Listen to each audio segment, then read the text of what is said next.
I'm Cody McFarland, partner of Axe Legal. Today, I'm here with MTC, Mining Technology Consultants. We are going to be speaking with the founder, Adam Virani, and CFO, Spencer Buchanan, about their precision mining and automation that they're doing here in Chile. Thank you, Adam. Thank you, Spencer. Thank you, Cody. Great. Look, for everyone that is joining us today, I wanted to ask you guys if you could tell us a little bit about MTC, Mining Technology Consultants, and the type of work that you guys are doing. No, absolutely. So MTC is a consulting company that supports Tier 1 miners in their transition to an autonomous fleet and with the implementation of precision mining technologies.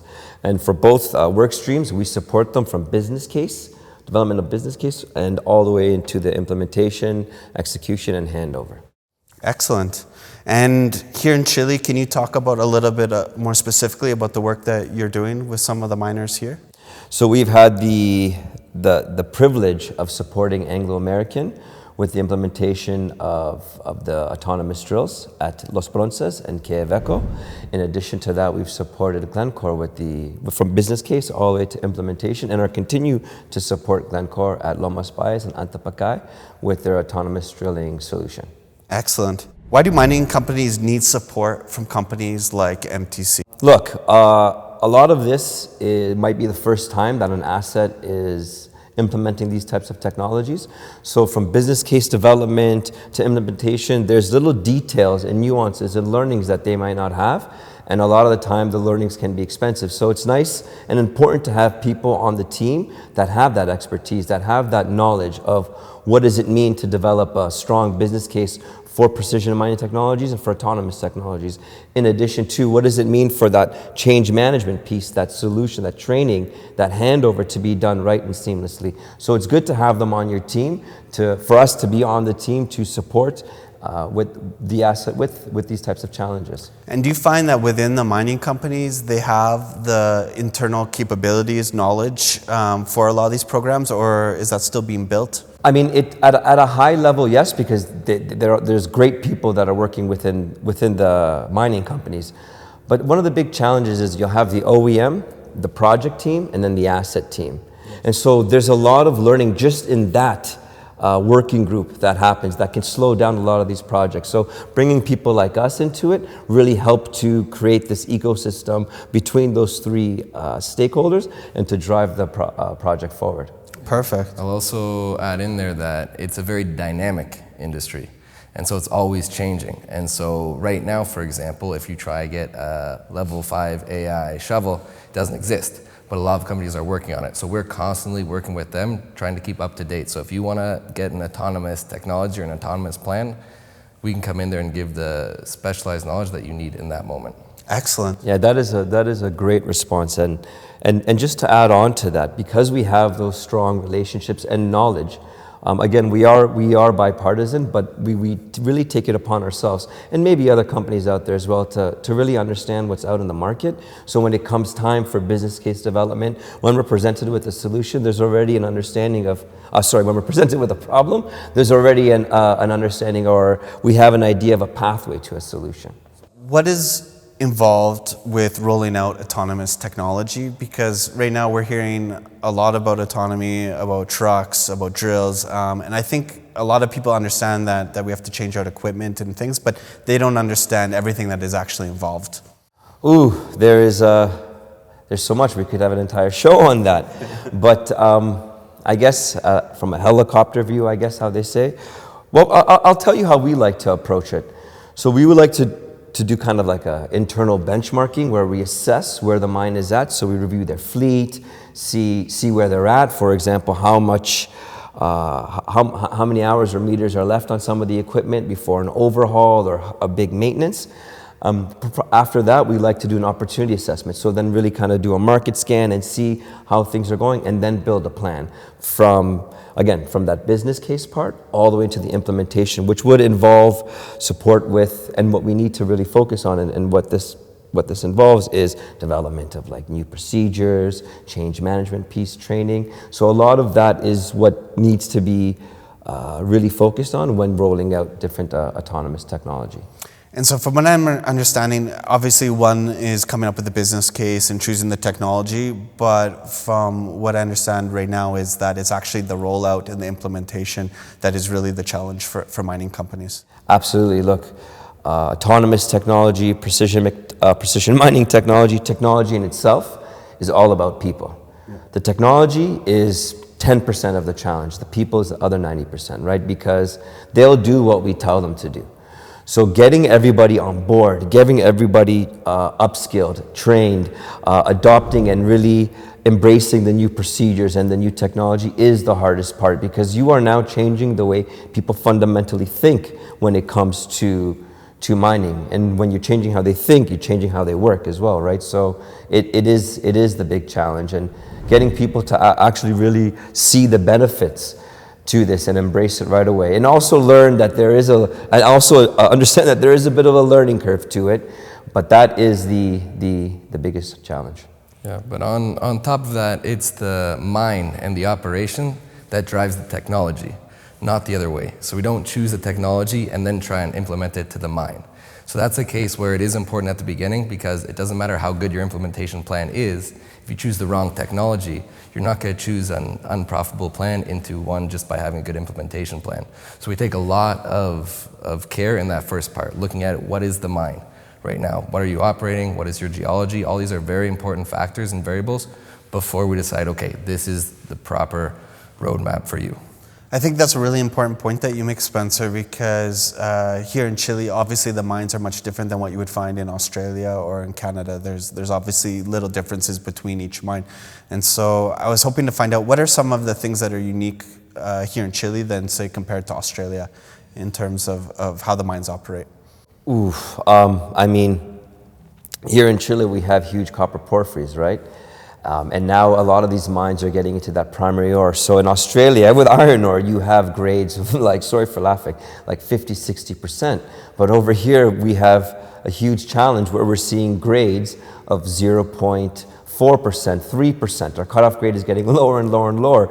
And so the implementation of these technologies become more and more important, right? So like, look, for example, if implementing a technology here and there, especially precision mining in that case, right? I mean, when we're trying to build a business case or find that minimal viable product, in Australia it's a bit easier and you have a bit more wiggle room because of how high those grades are. Over here, mistakes are very costly, so it needs to be really on point. You have to have a very strong plan before you go out, even probably ideally simulation as well, because it can be costly. When you talk about simulation, do you mean like digital twins? Absolutely. And how can digital twins be used specifically within when you're autonomizing, your operation? I mean, like, look, in the aviation industry, in the automotive industry, simulations are a huge part of how they've advanced and are more advanced than us in this industry, right? They're not building different types of vehicles and planes and seeing what went wrong. So I think the idea in mining is that we need to start adopting this way of trialing new technologies, because look, maybe it won't be 100%, but if we can kind of attack and solve those little bugs prior to with simulation, then I mean, half the job is there and quite a bit of money is saved. Absolutely. Sometimes it's better to measure twice and cut once. Look, one of the things I wanted to get into is MTC is very skilled at autonomy, but the other side of the business is also helping miners with their precision mining. And I would like to understand a little bit more, what is precision mining and what does it entail? So precision mining is essentially, we are trying to reduce the dilution of material that gets into the concentrators. So with precision mining, we improve the resolution at which the operation and grade control team are making decisions for the material destination with different technologies. And what that then does is allow us to extract more ore from the material, right? And so we're not now sending material that's been cut off at 0.4 that now gets to the concentrators and now it's 0.1, right? Like, the idea is to ensure that that right material is getting to the right destination, whether it be concentrators, waste piles, or sulfide piles. Obviously, that's very important because that's going to lower your energy costs here in Chile with water and everything else. So you exactly, even with chemicals as well, right? Like, because we don't want that waste getting into the tailings. If we can get the right amount there, or use that right concentration, it's important. And so precision mining, obviously there's different technologies throughout that process, but could you give us a couple examples of different technologies that you would implement along the process?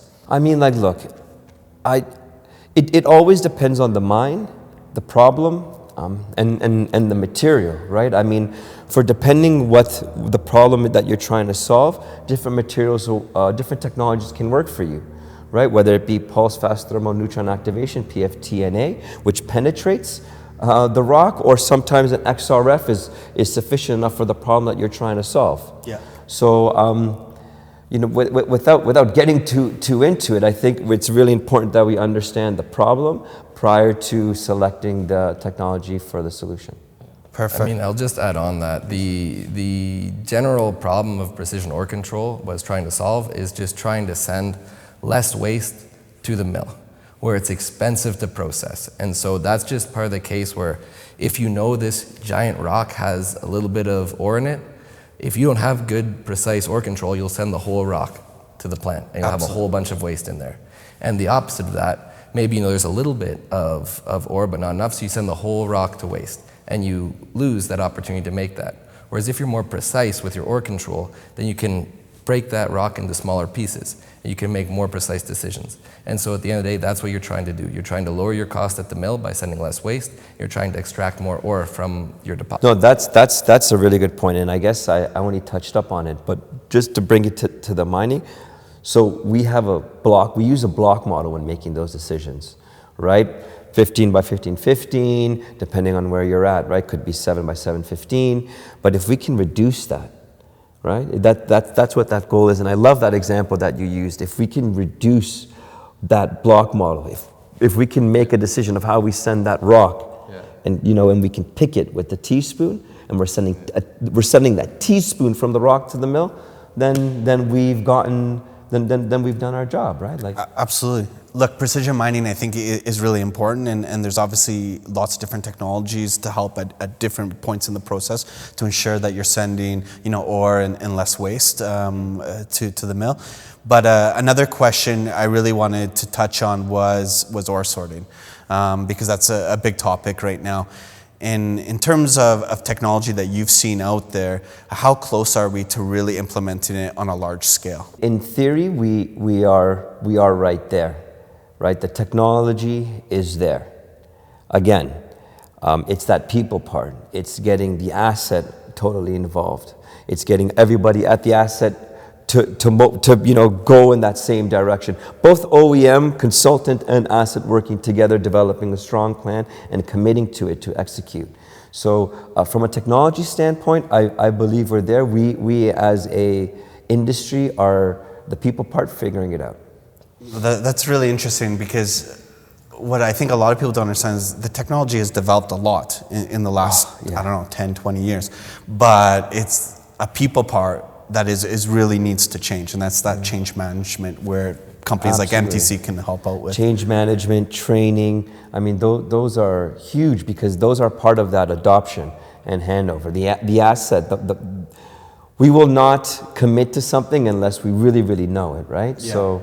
So I think that's important. I'll add one more thing too, because obviously change management is key, but the other aspect is how much you can process, because inherently these sensors and these sorters, they are less effective at the higher speed things are moving. And so you kind of have to have that ability to say, okay, how much speed are we willing to sacrifice, or how quick is this technology at actually being able to detect it at that speed? And the technology is catching up, it is improving, but that's another thing that you have to consider when you're saying. I mean, you could take a teaspoon and take it, but that's not a profitable solution, right? So you have to always keep that in mind. Like, you are a company, you're trying to make profit. So you have to consider, okay, is this worth it to implement this technology, and will it be able to handle the throughput that we have? And that's where the experience comes in. So that goes to that other question of whether they have it in the mind. I mean, I've had the privilege of making a lot of mistakes while I was at BHP, right? That when I was a part of this precision mining team, that's what we were doing. We were really trying to figure out that approach, right? And working very closely with different OEMs and developing that technology to get to that teaspoon solution. But like you said, does it make sense? Is it right? Is it correct? Is this the right way of doing it? Is this the right technology to implement for the problem that we have, for the type of material that we have, right? So for the mineralization that is in our ore body. So that's where that experience can be very valuable. Interesting. And so my last question sort of about precision mining is, in your guys' opinion, how far along are companies in terms of really implementing precision mining as a general idea and really being able to get down to this kind of teaspoon? So when you say company, do you mean the OEM or the asset? I would like to talk more about the assets and how close are we seeing that most, do you see most operations already implementing this, or it's still very new and it's very unique? So I would say that it's very new. There are different clients, and we've had 2 different clients. We've had the privilege of building their pre-concentration or precision or control strategy. And look, what's making me happy is that now I'm seeing that these project teams are getting more of the asset involved, because this is more of a holistic approach. It's not just an operations problem. It's not just a project team or a technology problem. It's a holistic problem. So it's great to see that a lot more of the asset are rallying around it. But you are correct. It is still somewhat new. It still hasn't been done. But the technology is there, right? Maybe some of the technologies at that 2.0 stage, but 3.0 is going to be like, right? So they are there. But also I feel that the assets, the people are starting to catch up as well. Excellent. So I can't really put a year of when it's going to happen. Sorry there. So. No, we don't need a year, but I think it's good to understand is there still opportunities? Is there still new technology being introduced, and how far along have the mining companies really have come? No, there's lots of technologies that are also helping other technologies get to that 3.0 gap. So it's exciting to see with all the developments that are happening, both on the technology side, but on the asset people side. Awesome. Look, one of the unique things about your experience and the experience of MTC and everyone that works there is that you really have the experience of working in the operational side with the mining companies, but also on the other hand, working with technology companies and seeing kind of both sides of the picture. So I really wanted to get some questions and ask you kind of about technology and just general ideas about how we implement different technologies from an operational standpoint. In terms of you are you're sitting there bringing in new technology, and you're obviously with the asset owners. And what is the biggest complaint you're seeing from the asset owners in terms of how they work with technology companies or how things are working in that aspect? Okay, so I guess the biggest complaint that I've seen and experienced, and this is coming from Adam Virani, both in the operation and as a consultant, is, and I don't think the OEMs intentionally do this, but a sense of transparency, right? A lot of the OEMs sometimes are excited once that PO comes, and because maybe past experience or what they truly believe, they have a set of processes and procedures in place which doesn't really adapt to what the asset's at, one, but then number two, that their technology isn't as far as long as they also believed. And so I think that's a frustrating thing, because right away you feel like, oh, I've been duped, or there wasn't too much transparency in that conversation, and it's just frustrating, because if I knew from the beginning, then I could have helped, right? If I knew that, oh, when you give me this process or this technology, or how far along it's on, and oh, but Adam, we know that we have gap A, B, and C, then I can already be proactive and start to attack it, get the asset involved, and it's more of a partnership solution. When there's a sense of, they weren't transparent, I didn't know about this, they never said that, then you don't feel that it's a partnership. Then there's a sense of, well, I'm the client and you're the OEM, and that's not always a fun place to be. And so, from what I understand is that I'm an OEM, I'm bringing new technology, and sometimes there might be deficiencies or areas that aren't as strong in terms and so I'm not being super upfront about the potential problems. Well, just be proactive, right? If there are some bad experience that you've had before, maybe you can say to me, hey, look, this is what we've seen before. Let's try to do A, B, and C. Because look, I'll tell you this much: the asset wants the technology to be successful just as much as the OEMs want the technology to be successful, right? I mean, like there's a lot going into it: money, time, energy, emotion. You know, projects don't have emotion, but it's hard not to get into it when you're making that big change in an asset. Absolutely. So it'd be good to at least put it on the table. Like I said, I don't think it's intentional, right? Everyone's always putting their best foot forward. But I mean, we are all human as well, right? And so I think it'd be good just to have everyone on the playing field. Yeah, sorry. And I think a very interesting thing about this industry, especially when it comes to new technology, is that there is a bit of a partnership that's naturally going to happen. I mean, there's not a whole bunch of free minds where people can practice their technology on. So if you're going to try and put on an autonomous, any equipment and try and join a fleet, you do kind of have to go into that a little bit blind in terms of that. And you have to work with the asset. And so that's a thing that is very important to kind of be upfront and that they work together. I want to add on another major complaint is that the asset leaves right after they implement the technology. They don't stick around to help afterwards. So that's another key thing that will frustrate the asset is they need something doesn't work, and then they have to call and someone's out in Australia. And so that's another key thing too, is to make sure that someone's there as well to help the asset after implementation.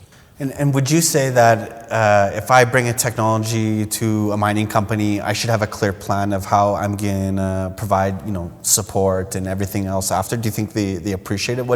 How detailed of a plan do you need to put together for them, or is that something that you work, along the way? No, that's important, and you touched on that as well with OEM staying, not just leaving once it's been delivered.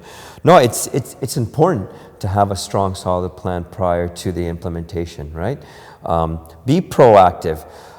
Like a lot of technologies with sensors require a lot of legalities. There's a bit of back work that needs to be done. So when the PO is created, be proactive. Figure out what type of documentation needs to be put in place. Obviously, the asset helps because it is their site and they have their own way. But you can also be proactive in advancing in a lot of that type of work. Number two, as Spencer was saying, also be proactive about having a plan in place for that handover. It shouldn't just be dump and go. Be very clear with the asset as well that you want to have somebody that kind of hangs around, get that into the contract and PO. So we can also, the asset can also plan around it as well in creating maybe a strong mini support model with that technology there. And so you think the mining companies are open to having someone on site there for whatever X amount of time to just make sure that the sensors are always up, that everything is operating? I mean, like, look, if it's planned appropriately and put into the PO and integrated appropriately into the asset, then absolutely, right? I mean, they're just as invested in the success of the technology as the OEM. And so once you've actually installed technology, regardless of what it is, obviously there's some things that are more technical and more detailed than others, but in general, what can a technology company do to make sure that their software or sensors or whatever is being used after they've done the implementation, after everything is said and done? That is a really good question, because I have seen way too many times these technology companies, especially with softwares, be installed but not optimized, right? So I think it's really important for these companies to have a strong training plan and change management plan as well. But that training really is key for that adoption piece. And maybe linger around a bit more. Check in, but also have in your contract, maintenance strategies where even for software, where people are kind of coming in, checking to make sure that it's up to date and that it's also being used appropriately, right? Like little training touch points, little refreshes, because also as Spencer was saying, the mining industry is very dynamic as well. So and people are moving constantly. Yeah. Constantly, right? Game of Thrones in the industry is always happening. So, when if there is that movement, it's good. It's nice to know that at least the OEM is there, is that stable piece to absolutely to help push along. I'll also add on that you can do yourself a lot of favors in the implementation process if you try not to operate in a silo by yourself. So sometimes you might have the project innovation team, they try and do everything by themselves and then throw it on the operational team. And I think you would do a lot more, or you'd be a lot more efficient if you started talking to the operational team right away, as early as possible. And they're already starting to point out things that may not work for them, and so that's a great way to start and makes your change management way easier when you're trying to do the handover. Excellent. That's a really good point. Spencer, you come from more of a finance background, and I'm curious. One of the complaints I've seen from other mining companies is that sometimes the pricing of the solutions doesn't justify. And so I was wondering, as you're kind of looking at different technologies, are you guys looking at sort of the price as well, or seeing how once you implement that technology, does it make sense in terms of cost and benefit? Yeah, absolutely. It's very important, and that's the aspect in the business case. And sometimes with these projects, they'll make the business case and they throw it out the window. Now we've gotten the approval, let's start implementing. And so that's one thing that I see is there's not that follow-up, there's not keeping up with the costs and making sure it's lining up. And so that's one aspect of it, but it's very important to consider that, and there's a lot of things to consider. There are a lot of variables that play into this, and so that's one thing too. Your model's only as good as the variables you put into it, or as the model is. So you have to be very precise in that point when you're developing your NPV, and you have to also understand the risks involved. And I was explaining this to a company the other day. If you have two projects and they both produce the same NPV, let's say, and then you look at one, you say, there's a lot more risks in this one. This is a lot more undeveloped technology. You have to consider that. So risks are sometimes swept aside when mines are looking at the costs, and that's one thing to consider. So you have to really consider that whole holistically when you're making these decisions. I think a lot of times in these models that you guys are doing, there's also a lot of assumptions. I mean, we're assuming, the uptime of trucks or other factors. So there's more to it than just a simple 1 + 1. Yeah, absolutely. But I think there's a good baseline of information and data that we have in order to make those assumptions. You guys have talked a lot about the communication between the OEMs and the asset owners and the operational teams. What can these technology because sometimes we come in and we have one point of contact, and obviously we have introductions and meetings, but we don't get to build a relationship right away with all these different teams within the mining companies, within these assets. And so is there something that these technology companies can do to further develop with the operational team or with these different stakeholders?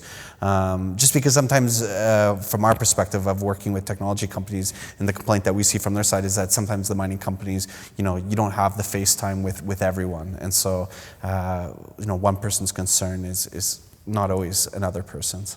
No, that is true. I guess it's important to develop that strong relationship with your stakeholder at the asset, but they will have the opportunity to meet other areas. And I think it's important for these technology companies to target, I guess, their speech or their narrative or their presentation. I mean, there is that one core of their technology, and there's that core piece to their narrative, but they need to fine-tune the outside of it for the people that they're speaking to, right? What is important to the leadership team won't be important to the people in the field, right? They have a different focus and a different goal. I mean, the goal is the same, but there's a different motivating factor and work thrown on them. So it's important that you tailor a lot of your conversations and engagements to the stakeholder that you're dealing with. Excellent. You can also, if you're an OEM from a different country, it's very helpful to have a team here in the country to help, and that's very important. I would love to touch on that point because that's something that we've been trying to convey to a lot of our clients over the last few years is the importance. In terms of having a team here, are we talking about needing, a huge team, or is it just having, in most cases, 1 or 2 or 3 technical people that can answer questions and respond? It's the chicken and egg situation, right? Do you develop a team when you get the PO, or do you have the team prior to the PO, right? Look, for me personally, and I can speak from experience on as the operation, but also as the consultant. I think it's important to have a entity within the company because it makes engagement and site visits and just overall working as a team a lot easier. So I mean, and then you can start to build up the team as the work grows. But I think it's important to have a team, an entity, and a team, a person or two on site to really represent. And it's important that those people really know the technology. Very frustrating when you have a conversation and the person's like, okay, let me refer back to Australia. Okay, let me refer back to Canada. Look, we are human. We can't know everything about everything. But sometimes there's basic questions of a technology and it's like, you should know this, right? Like you should know this. You shouldn't have to go back to Canada or Australia or wherever to touch base and get the answer for the question. Excellent. And so in terms of you have two technologies, competing technologies, for example, how important it is to the mining companies here in Chile that, there is an office, that there is a team here? So if you have two competing technologies, do you think that they would choose the one with an office here compared to the one who hasn't quite have the local team? Look, I can't speak to that. I mean, obviously it helps having the local team, but then the technology and how it helps solve the problem is also plays a big part as well, right? I mean, if everything in a vacuum is equal, then obviously the technology that is here and easier to work with and already has that setup within the country, then obviously that makes it easier. But again, all equal in a vacuum. And language skills? What about language skills? Because obviously we can have Australians or Canadians come to Chile, but you have to work with the Chilean teams here, and English is not always the strongest point for everyone. Well, when in Rome, right? It's important, of course. So language is key. Well, I'll also add on. I know I'm not gonna put any names out, but it's. There were some cases where we were making a business case and we really recommended a certain technology. They didn't have a base here. And the other technology, which we thought was probably not the best option for them, did have a base here. And the company would choose that technology. And I think that played a huge role in their decision, was having people here who spoke the language to them. They were people from Chile. So I think that definitely helped them win the PO in that case. Thank you. That's a really important piece of insight there. My last question is, for you, being involved on the technology side, what is the most exciting technology or areas that are being developed that you're really excited about moving into the future? Ooh, in the AI space. Yeah? Yeah, that is getting exciting. Well, first of all, I'm just excited to be in this part of the industry, to be in the industry as a whole, because there's a lot of advances in technology, but also what's exciting about it is that the assets and the people are also super motivated. So it's fun to be there. Look, we don't know what we don't know, but everyone is motivated about finding that solution. And a specific area of that of this industry that is exciting for me is the AI space, on both for automation and also in the precision mining technology space. I really think it's going to play a huge role in advancing this industry. There's a lot of data coming out of these different systems, so it has to be used somewhere. Absolutely, yeah. Excellent. Well, thank you guys so much for taking the time to sit down with me and speak, and some of the tips and different insights that you were able to provide. Hopefully they're useful for everyone else. Thank you so much. Thanks so much.